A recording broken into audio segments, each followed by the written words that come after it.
Hey, it's Chronologically Gaming, the only channel that's perpetually retro because we're playing every video game in order of release, playing the video games released 42 years ago today. Let's go back to November 1982. Oh, that's what I'm talking about. Escape from the Yes. forces of evil? I don't know. Will Can he? he survive 13 fiendish situations? Oh, the snakes. Will Indy make it all the way? Notice they're Find out clipping in lots of Atari's movie. Raiders of the Lost Ark adventure game. It's diabolically difficult. It's mysterious. It's never the same twice. And it's only from Atari. Oh man, that is fun! It is the release of Raiders of the Lost Ark on the Atari VCS, or the Atari 2600. Let's check it out. This is the box.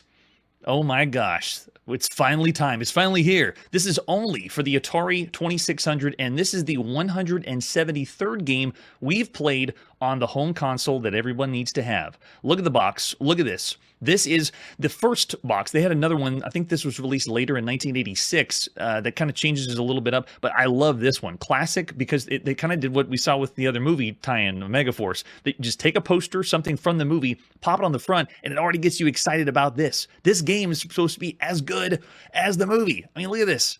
So cool. Flip it over in the back. Yeah, you and Indiana Jones have a mission. We have to find the Lost Ark of the Covenant. Now, this movie was last year. It's a year old. The hype for this was still big. The movie was still big. Indiana Jones was still big. It's just amazing to think that a video game is coming out a year after the movie is released, but it's still popular and fun. This is huge, is what it is. Look in the back. Oh, look at that. It has the two Atari VCS joysticks because you have to use two joysticks for the game program. Now, when I first got this, it was from a yard sale. The game had no manual or no information whatsoever, so I was very confused. I'm excited to dive into this with all the paperwork and all the artwork so we can uncover all the secrets and do everything that we're supposed to do, or at least the way the game's designed to do. Here's the other artwork we have for Raiders of the Lost Ark. Yes, it has no Indiana Jones in the title, even though you know Indiana Jones is there. Oh, I know, so many things. Oh, and oh, that's true. Superman 2 was like that, that we played on the Atari 2600 as well. This is done by Howard Scott Warshaw, the second game we've seen him do after Yar's Revenge. We saw that earlier this year. And you can see what else we have besides the box. Yeah, there we go. So some of these are going to be the later boxes or reconstructed boxes. But there's the idea you would have seen in magazines at the time. It stars us. We get to play as Indiana Jones. Double feature savings offer. It doesn't matter who you are. When you play Atari's sensational Raiders of the Lost Ark, you're transformed into Indiana Jones. Oh, man. The great swashbuckling heroes of all time. I don't think I've ever heard Indiana Jones referred to as a swashbuckling hero. Even though George Lucas and Steven Spielberg were basing this on those serials from the 20s and 30s, I just never thought of it like that. And then here's one of the dealer displays for Raiders of the Lost Ark. Man, this is big.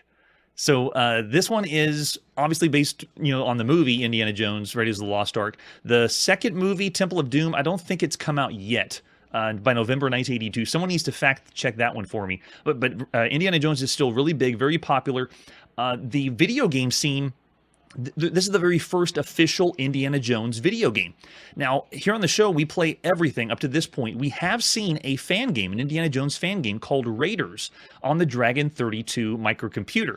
And it just has an homage to Indiana Jones, but it's not anything licensed, nothing official. But video games have done lots of treasure hunter games where you're taking the role of someone very like Indiana Jones. I mean, because you got to admit, the culture shock of the Indiana Jones movie was huge. So since the beginning of all video gamedom, we played games like Beneath the Pyramids on the Apple II and Atari home computer, where you're playing as a treasure hunter, or the Atlantean Odyssey on the TRS-80, or Tutankhamun by Konami, or The Mask of the Sun on the Apple II, or Venture by Exidy. That's kind of a squeeze because, it's not really the character you're playing doesn't look like Indiana Jones, but the idea of going on an adventure as an archaeologist, as a treasure hunter or explorer, that kind of idea is already in video games. It's already kind of saturated. Well, I wouldn't say saturated, but it's getting close.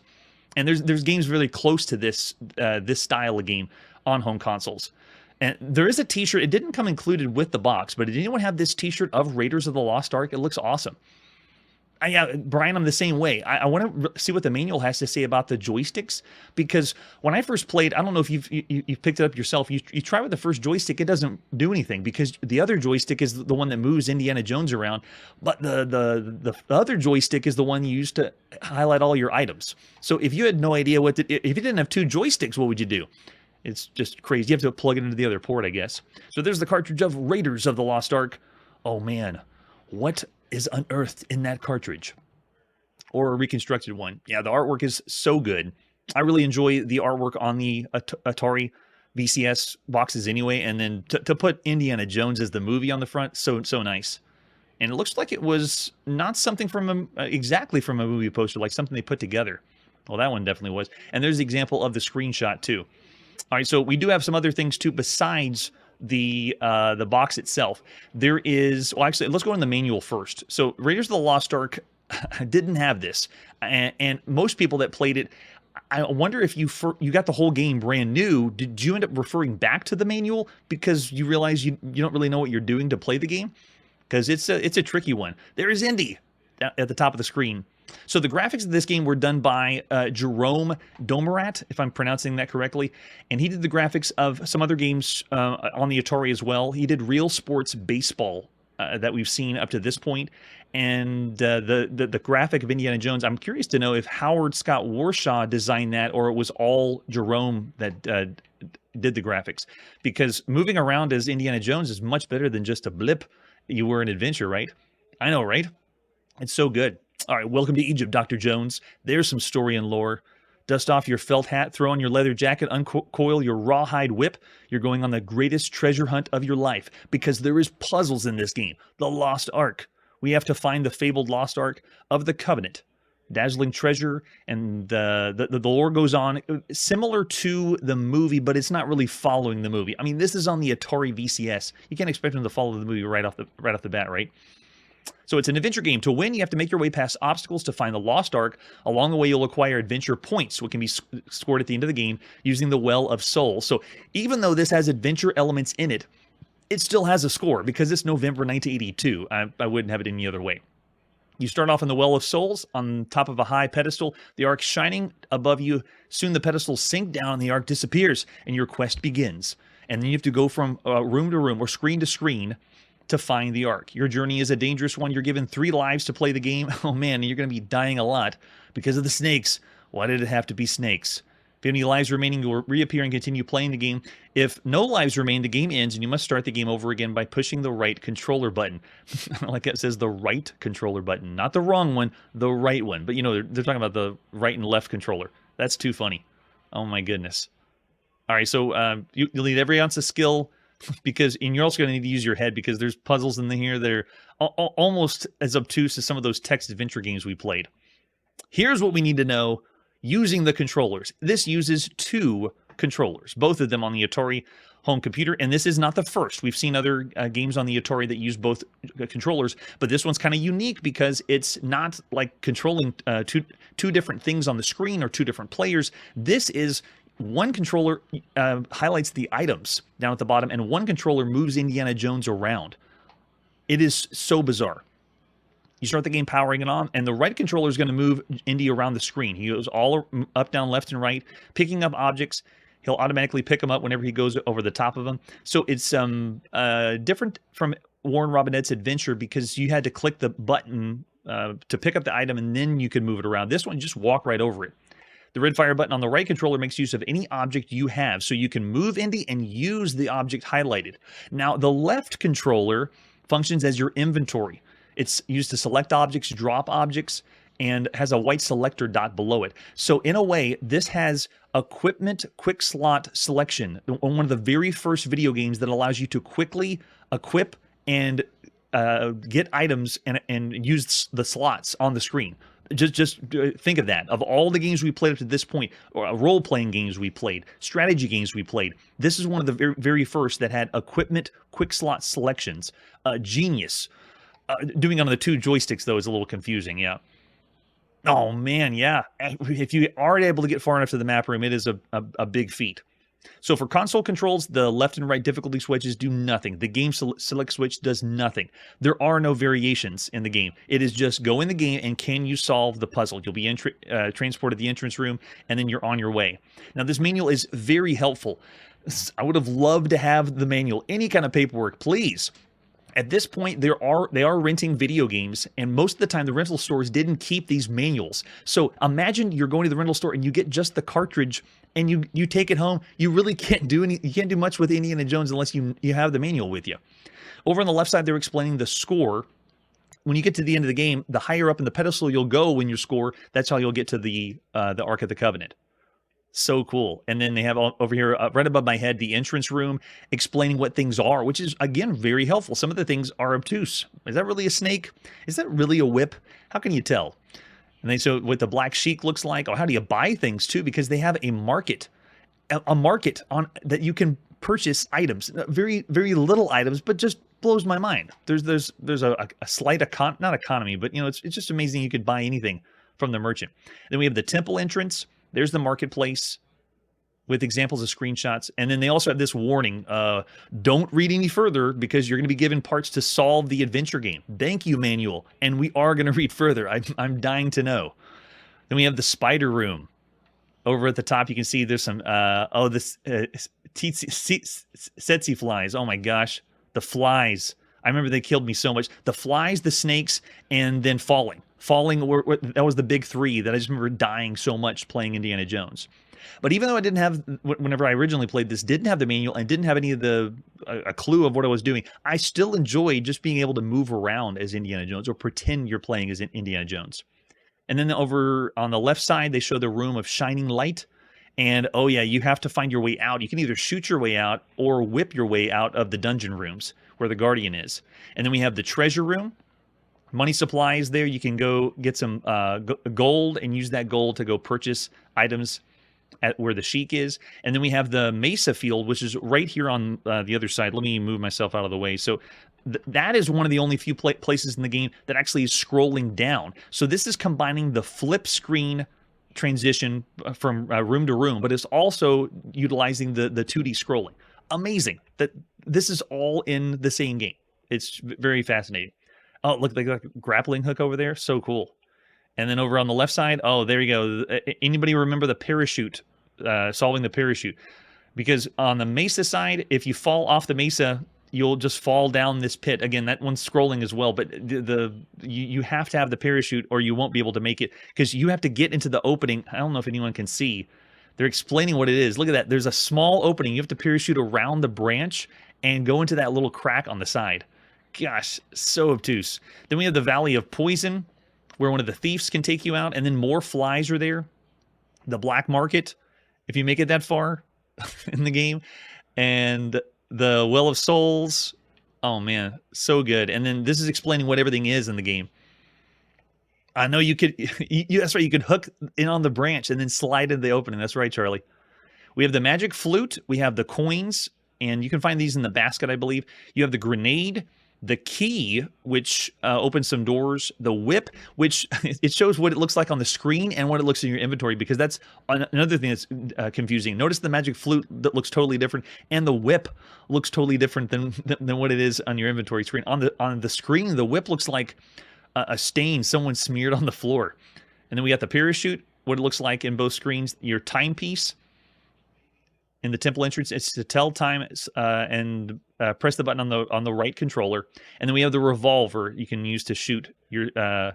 You can buy more than 6 bullets from the Sheik, and then there's what the bullets look like: the Ankh, the Chai, the Hourglass, and the shovel. And all these, a lot of them can be bought at the marketplace. And then they give us another warning right here. They're saying, okay, before you read, you're going to be getting more information about the game. All this came with the manual. So much information. I wish I had all this. Yeah, then we get the helpful hints. And the reason why you wouldn't want to see the helpful hints is it's similar to when we play text adventure games. If you already know all the solutions, that's pretty much the game. The exploration of the game and discovering the answers to the puzzles is part of the game. So if you're giving that, you're basically giving them the video game experience. So I can understand why they did that. This is amazing. They have it all in the manual though, but lots of helpful hints showing you how to get to the different rooms, how to shine the light on things. It's almost like this is like a frequently asked questions guide, a really small one. So lots of helpful hints how to use the Ankh to transport yourself to the Mesa field, using the shovel to dig the Well of Souls once you discovered the correct Mesa. But all this is a very complex puzzle to solve for everything. Man, that's amazing. But that's not all. There's a lot of things, too. We also have the tip sheet that you could have received around this time. How to get to the Lost Ark. Give you some helpful tips on your journey, like how to discover. And they're using some of the artwork that we saw in the front of the box. Oh, and that's a big one. Blowing the hole into the entrance room. Using the grenade and knowing where to blow up the wall. How in the world would you know that was the wall to blow up? Thank you so much, tips and tricks. How to find the staff at the head of Ra, how to shoot your way out of dungeons or use the whip out of dungeons, how to get across the Mesa field, unlocking the map room. Oh, and how to buy things too. I remember hearing that people could buy things from the Sheik at the black market when I originally played this, but I couldn't figure out how to do it, how to drop the coins down. It's amazingly complex, and there's some places of the game where it hits very well. It does a great job, but then there's some places where the game is just... it's like playing an obscure text adventure game. You have no idea what you're doing. And there we go. There we go. With baskets of coins, parachutes are bought and bring you closer to the treasure sought. A tip. Thanks for the tip. And then we have the whole solution sheet. If you were able to sign up for this, you can get the whole step-by-step solution for everything. They got the legend at the top. They explain where to go from the start, how to go from the marketplace, what items to look for, where they are, where the entrance room is, the temple entrance, the room of shining light. I'm revealing all these spoilers here on the show because it is 42 years old. If you have not played and experienced this game now, I can at least give you something right now that you could pause the screen to play. But I'm sorry, you're 42 years late for spoilers. Maybe I should have began the show with spoiler alert. You're about to get all the answers for Raiders of the Lost Ark on the Atari VCS. And then we got the Mesa Field map room. Oh, and the other thing, too, that I didn't understand when we first played the game is waiting. Waiting for some things to happen, because there's parts of the game that if you move too quickly, it's going to randomize itself or change itself. And so you have to actually wait in a few places. That's a whole nother mode of complexity. It's amazing. All right, then we have the room of tiny thieves, the black market, and then the alternate room to the black market. What they don't have in here, though, is the Easter eggs, which is a whole nother thing to discuss. There's so much about the game. And then we also have the map to give you a better idea of what the game is like, how it goes from screen to screen. And I find these very fascinating because right now we've just entered in the world of let's compete to have the game with the most screens. One of the very first games we ever saw on the Atari that had multiple screens was Superman, and then Adventure by Warren Robinette. And then we've had other games that provide some kind of scrolling that are action games, but these style of adventure games on home consoles is very, very rare. Right now, the only ones that you can compare this to would be like Haunted House. You know, it has a little bit of scrolling and it goes from room to room. Sword Quest, which is a role-playing game, or not a role-playing game. Sword Quest is the other one that goes from room to room, but that one, it doesn't seem as seamless as the other ones. Dragon Stomper is the role-playing game that has full scrolling. It feels like a larger world to explore, but that was using a lot more memory because of the Supercharger add-on. Riddle of the Sphinx is another one that seems to be a larger world that would be possible on the Atari. But as far as other consoles go, the Intellivision had the Advanced Dungeons & Dragons game that did kind of the same thing. It had some 2D scrolling, and it also had some flip screen elements that make you feel like you're in a larger world. And this is amazing that we're able to get this many rooms. Look at this for Raiders of the Lost Ark. And then we have a detailed one that you could have written in to GOT. So this is the map that you would have ordered in or mail ordered or maybe got from a friend in November 1982. Yeah, I know, right? It's so cool. And then this was an even bigger one. You can see there's all the rooms that are in the game. It is so good. So some of the games that would come close to anything like this would be, you know, Superman, Venture, but then on a totally different spectrum, if you're looking for another world, there is, you know, Pitfall that's out there, and then Smurf on ColecoVision that has you moving from screen to screen. It's larger than one screen video gameplay, but that's more of an action game. This has adventure elements and, you know, it has items and puzzles to solve, things like that. The manual mentions the appearance of a special signature on the final screen if your score is high enough. But it's not entirely true. On the final screen, when it shows the Ark, the initials HSW2 for Howard Scott Warshaw and his second game appear in your inventory. And so there's little Easter eggs like that in here. There's also an Easter egg that Jerome Domerat put his initials in the game too. So the manual won't explain those. These were found a little bit later. But the manual also states the possibility of an extraterrestrial Yar near the Flying Saucer Mesa. And this is true. You can find out how to get it. If you go to the Flying Saucer Mesa with the chai and parachute and you walk off the bottom of the mesa and drop the chai when you're falling, the Yar will appear from Yar's Revenge at the top of the screen. And he's kind of required whenever you want to reveal the other initials. So this game is available in PAL regions as well. But for tonight, I'm actually not going to be popping in and playing Raiders of the Lost Ark like we always do.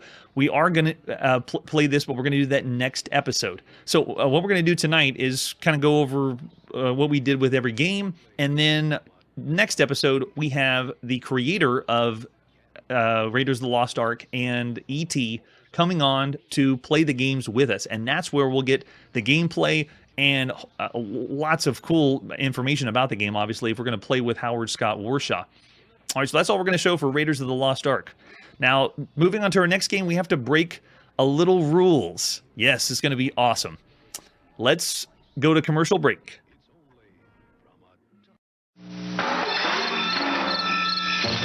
Hello? Oh, here he comes. Somebody out there?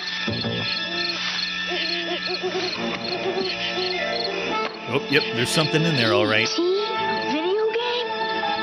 It's the video game. It's the video game that lets you pretend you're E.T., running away from secret agents. Man, what I would give falling to have into danger, my mom finding playing a with phone me. to call home, and discovering the best thing on earth, a friend. E.T., only from Atari.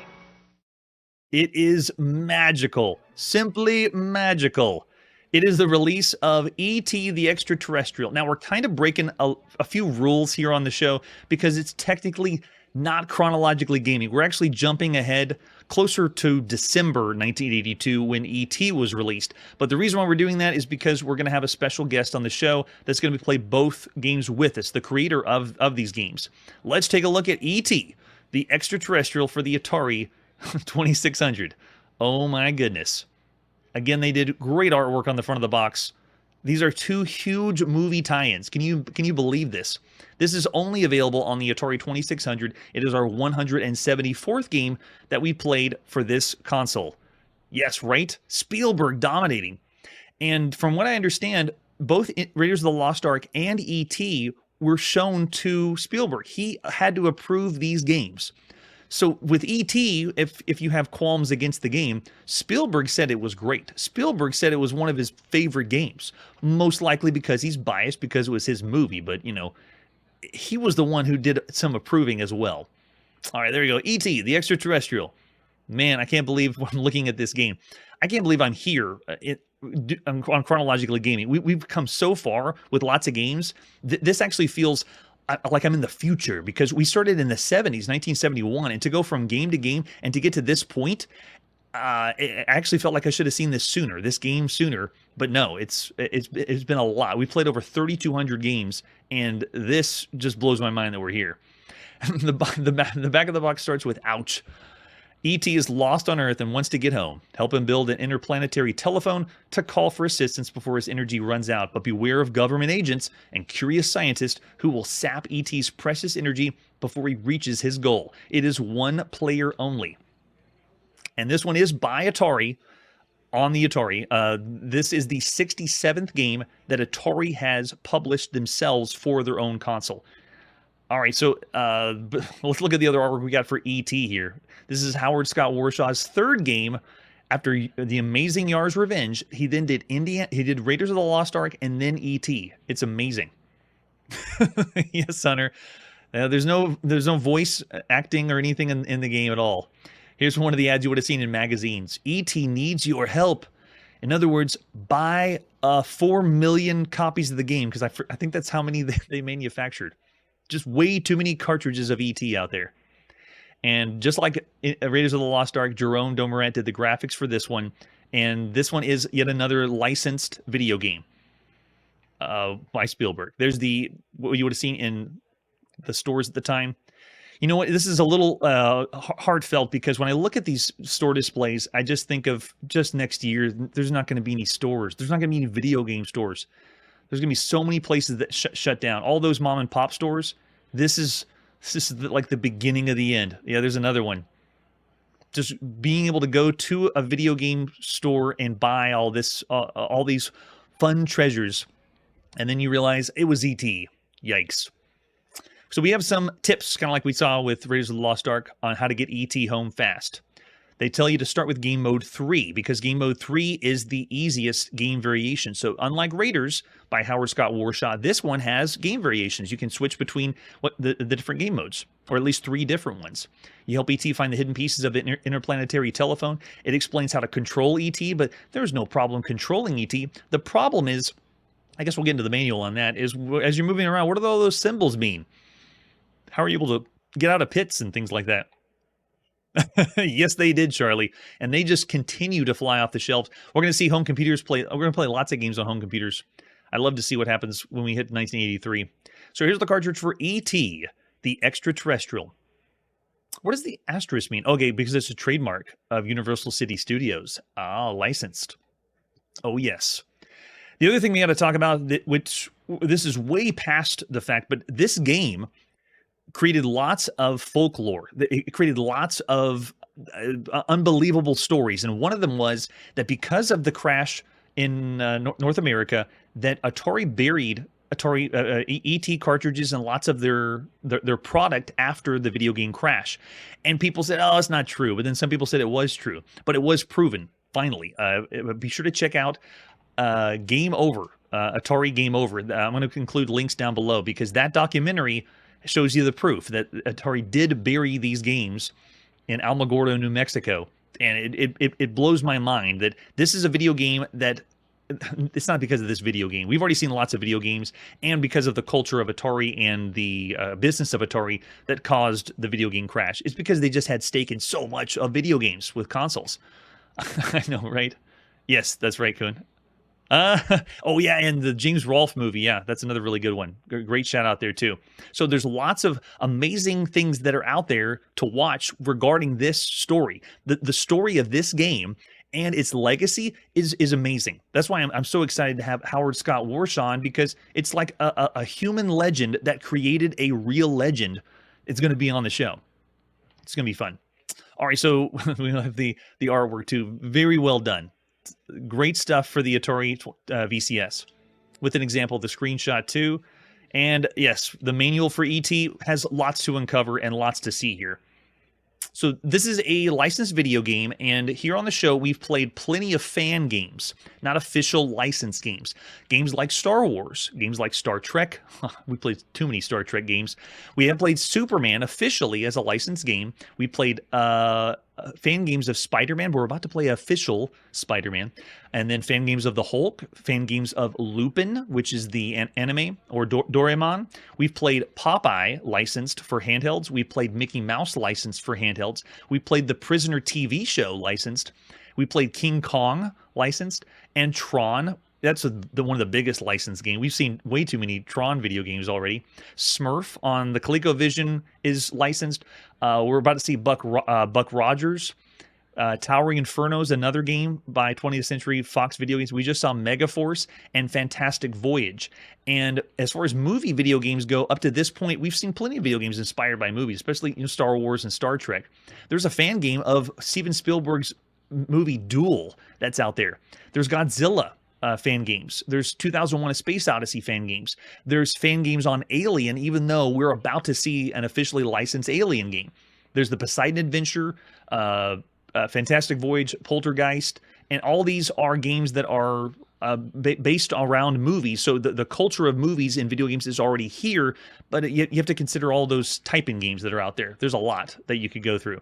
And at this point, while we're looking at E.T., we actually have already played a game that has E.T. It was Extra-Terrestrial on the TRS-80 color computer. That blew my mind to see E.T. It was a fan game before E.T.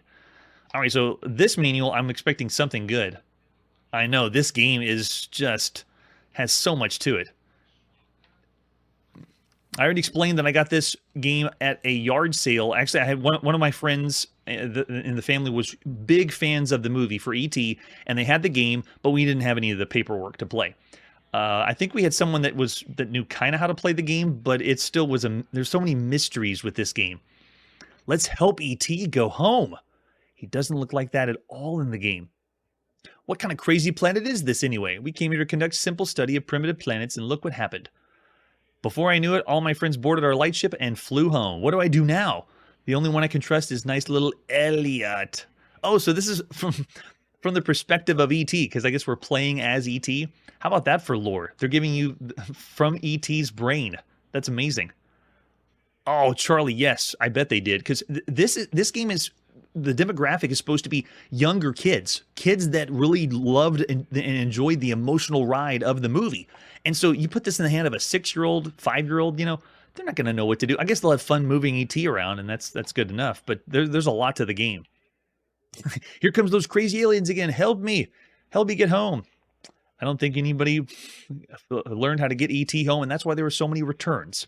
So our mission is to help ET find the 3 pieces of the interplanetary telephone. Guide him to the landing pad to be rescued. To do this, you have to do it before ET's energy runs out, and you'll win the round and score points. So that's the whole idea of the game. It sounds easy enough, and I'm sure people got the idea when they booted the game up. I need to get ET to go home. How do you do that, though? So first you have to find, over here on the right, they show all the places you can fall. They show the candy pieces on the screen. And we're going to be traversing 6 different sites on planet Earth. And 4 of them are full of pitfalls. There's just tons of pits. I love the expression that the reason ET had so many pits is because it ended up in the biggest pit in Alamogordo, New Mexico. The round ends when ET boards the spaceship. At the end of the round, all your bonus points are displayed. And look, there's Elliot.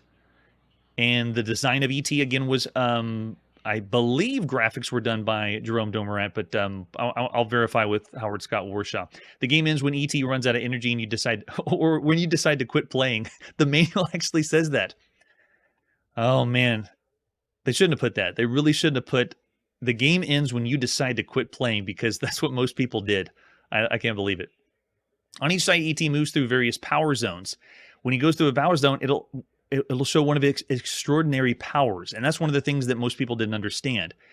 It shows at the top of the screen, and as he's moving around, that power zone means when you push the red button, that's what you'll do. So a lot of the confusion was kids are pushing the red button, and they're just flying around the screen, and they don't know why. The reason is because parts of the screen show what's going to happen, but you have to know all the symbols. So you can see right here, they're showing what ET looks like and the FBI agent, but this is all the zones. You have the find the piece zone, the question mark over on the left side. If that's at the top of the screen and you hit the red button, then it will reveal where one of the pieces of the telephone is. You have the send humans zone. You can send the FBI agent and the scientists back to their buildings so they stop running after you. You have the eat candy zone, the call Elliot zone, and then the moving zone. The arrows is what blew me away. Every time I play the game, I wonder why I'm warping from screen to screen. You have the call ship zone, which you need to have that after all the phone is assembled. But as a time limit going down, so you have to make sure you know where the landing zone is. So they recommend you find the landing zone in the game, then find the call the ship zone, then activate that, and then go to the landing zone. But you have to assemble the telephone first. So many puzzles, so many mysteries in 1982. It's amazing. So there you go. That's the landing zone, and then explains more on the manual of how to play there. We got the controller, only one. You don't need 2 joysticks for this one. How you start the game up. The game options, I believe game modes are 3 different game modes. The difficulty switches allow what speed the humans are going to go. So if you can go fast or slow humans, and then the left difficulty switch determines which the conditions for the rescue ship. Elliot cannot be present on the landing field when the rescue ship arrives. And then if it's in the other position, Elliot can't be present when the ET calls the ship, or Elliot can be present when ET calls the ship when it lands. Why did they make this? What if you accidentally move the difficulty switch? Those poor kids in November 1982, they're flipping switches and pushing buttons, and they probably have no idea what they're doing. And here it is, all here in the manual. I never had any of this. This is blowing my mind. So there's 4 ways to earn points in the game. And there's penalties as well. If you collect different candies, 31 candy pieces. He loses 700 energy pieces, and they have bonus points awarded too. Man, so there's all the points, and then we even have some helpful hints as well. So good they did this. This is one of the games that really needed it. We really didn't need helpful hints for Lost Luggage. We really needed it for E.T. Oh, so glad we got the manual, though. So there, if you want to pause the video, you can see helpful hints to finish E.T. because you can. E.T. is not that bad. It really isn't if you've read the manual, and we have. So we also have the How to Win at E.T., the video game, a book that you could have gotten at this time. Got some great artwork, screenshots of the game, but it explains everything, what everything means and how to win the game. So it's a great starting point, and it also is just very well done with the pictures that they put in the background. Look at this. I really think they had this and many other manuals just to help the kids. Because it's already thrown out the 5-star rating. I love it. If you really mean that, more power to you. So there's the elements of the game. They also look like they took real screenshots. That's rare. Most of the time we're seeing fabrications of the game, but look at this. This is showing you what, oh, there you go. That's what I wanted to bring up for the flower one in one of the pits, because there is, the phone pieces you got to pick up, but then if you have the phone pieces and 7 pieces of candy, you can go to the flower and change it from Yar, and Yar will fly away. And if you repeat this cycle, the flower will change into Indiana Jones from Raiders of the Lost Ark. If you repeat it a third time, then you get the final Easter egg where it has HSW 3 for Howard Scott Warshaw's third game. Another amazing Easter egg. And I think there's another one too for different pieces, like the phone pieces themselves represent the letters H, S, and W for Howard Scott Warshaw. All these hidden things are in the game. There's also hidden graphic initials of the graphic artist, Jerome Domerat, hidden somewhere in the game too. So there's lots of little things like that. I'm not going to go through this whole thing, but they are breaking down the zones, which is helpful if you want to play and beat the game. So much going for it, so much to do, and it is very, very complex when you think of everything that you could be playing on home consoles right now. This was released in PAL regions, and also Brazil is one we have here, and then a couple of E.T. hacks because it's just so popular. So popular. All right, well, that's where we got to put our video game reading on pause and discovering on pause, because this time we were just looking at all memorabilia, history, understanding. I want to get all this out of the way because we have to make room for our next episode. Next time on Chronologically Gaming, the creator of these games will be here to play them live on the show. Howard Scott Warshaw will help show us how to take down a video game industry, among lots of other things. Whenever you come into the show, I'm going to take some questions from the chat, but we might be limited on time. So whenever you come on, just expect to get lots of really good information from Howard Scott Warshaw. I really want to dive into things about the game, because one thing we like to do on the show is first experiences with video games. When you first pop in the game and you're playing it, what it's like. You notice when we play on the show, we don't play anything to completion. We just play a little bit and then move on to the next game. We'll be doing the same thing with Raiders of the Lost Ark and E.T. But this time, it'll be me asking questions of why this was here, why this is like that, what inspirations for this this section of the game, or how did you do this or accomplish this, and so forth. So it's going to be a lot of fun. I honestly have no idea how the night's going to go, because this will be the very first time we have a developer, the creator of their games, on the show. And not only is he going to be playing the games with us, he's going to be rating his own games, because every time we have a guest on the show, they rate the games. But this is going to be the creator rating his own games. I have no idea what he's thinking about for E.T., but I'm really excited to see what's going to happen. So that's it for today, and like I always say, let's all join hands and run over this video game cliff together. Join Chronologically Gaming and special guest Howard Scott Warshaw for the release of Raiders of the Lost Ark and E.T. for the Atari 2600. For the first time, the creator of these games will be here live in November 1982 to play the games, rate the games, and we may even answer some questions from the chat. We'll see you there. Hey everybody, thanks for checking out the channel and joining me on my quest to play every single video game in order of release. We'll be streaming live every weekday at 9 p.m. Central, so join us and let us know if we missed any games along the way. This video would not be possible without Launchbox, RetroArch, and MAME. Tell all your friends there's some crazy guy named Chronologically Gaming trying to play every single video game. We have links down below that'll send you to places like our Discord and Patreon, and one that says all the video games we've ever played. If you go there, it's a list of everything, and you can click right to the game you want to see. Chronologically Gaming is the name to look for. We are perpetually retro, and we will catch you next time.